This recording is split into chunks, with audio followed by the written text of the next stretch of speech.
Hi everybody, my name is Simon Lecomte. I'm an Enterprise Solution Architect with Hewlett-Packard. Today we're going to cover a very quick demonstration on the installation of HP Client Automation 7.9. I'm going to be installing this on a Windows Server 2008 R2.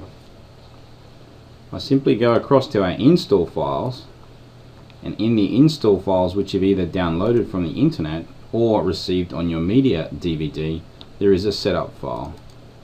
Double click the setup file. Choose the option of Next. Accept the end user license agreement. Confirm the installation folder, in this case in the x86 folder because we are installing on a 64-bit server. Confirm the location of the data folder.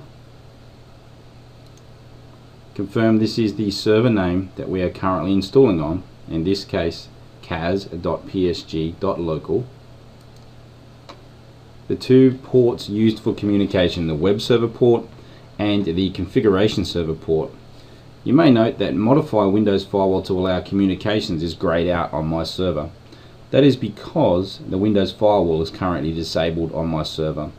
If the Windows Firewall was enabled, then we can tick this box to have the firewall modified for us for the communication path external and internal to our server.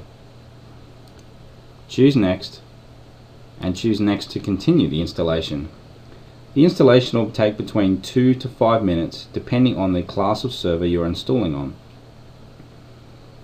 Once the installation completes, we will choose Finish, and the web browser to the management console will auto open so we can configure the first time setup wizard.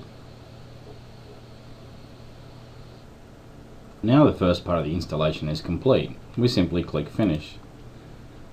The HP Client Automation console will now automatically open so we can configure the first time setup wizard. Log into the console with the username of admin, and the password is the word secret, S-E-C-R-E-T.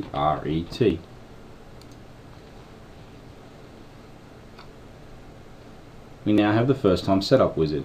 We simply click Next at the introduction. If we have our license information, we can paste a license key in here. If we don't, then we'll be given a trial license for Standard Edition. Click Next. Now we need to point the first time setup wizard at the Microsoft SQL Server. I simply click Next. It will create a database called HPCA core.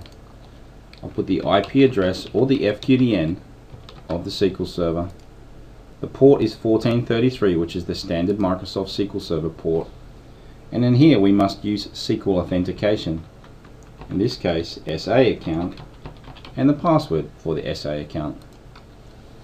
The first time setup wizard will now attempt to make a connection to the SQL Server. Once it has made a connection to the SQL Server, it will confirm the services that will be enabled.